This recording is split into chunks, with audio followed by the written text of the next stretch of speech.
previously on Talk That Talk. I don't know what that was, but yeah. I don't know.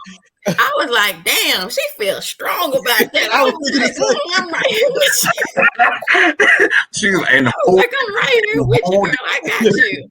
Yeah. I thought she was romating. Hold it.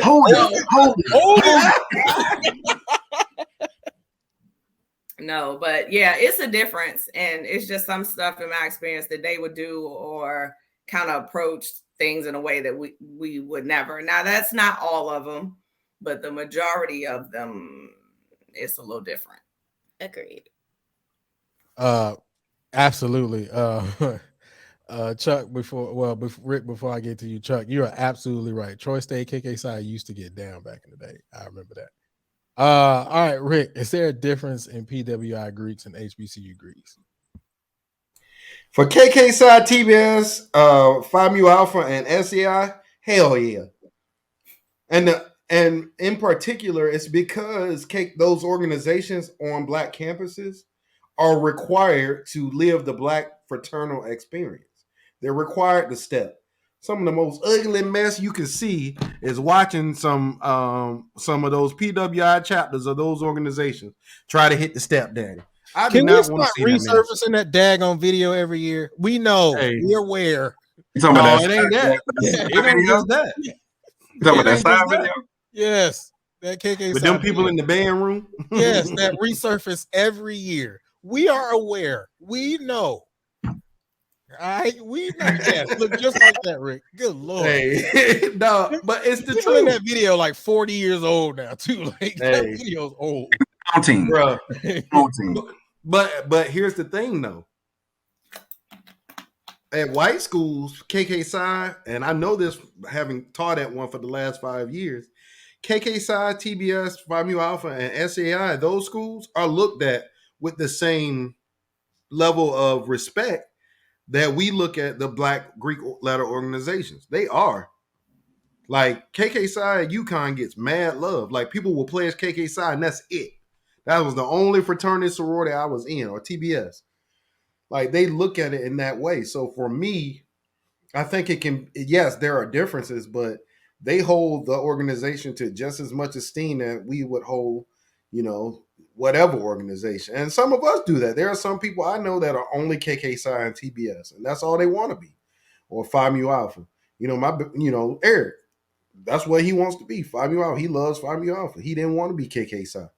He wanted that particular organization. So I think that at the end of the day, it's all in the person too, right? Like, because I can only speak from Omega. I don't know about any other Black Greek organizations. They the same as us. And in some cases, they more thorough. One of the most knowledgeable bros I ever met in my life was from Brown University.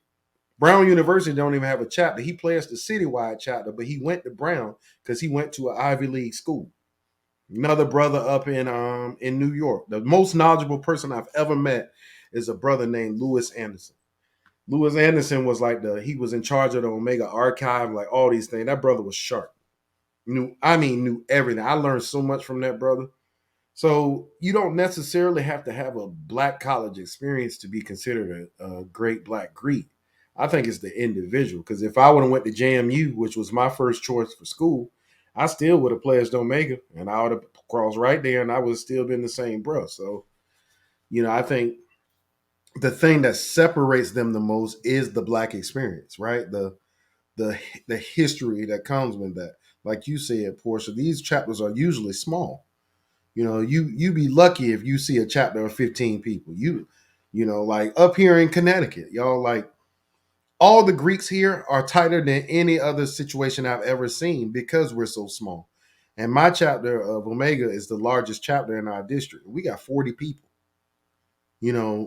It's like that line in Virginia, the Delta just crossed the line that had close to 40 people on it. You know what I'm saying? So I think it's, yes, there are subtle differences depending on what the organization is. But in particular with the music organizations, hell yeah, there are huge differences. Huge differences. The biggest one I see of which is how Black Greeks, because we are used to the Black Greek experience, Black Greeks usually know the info better in these music fraternities and sororities than the others, than the PWIs. You catch somebody in KK side, you like. I remember Julian and them being like, "Oh, the white chapter's gonna be there. Oh yeah, dog, I'm about to get all the nail you." Like they was waiting.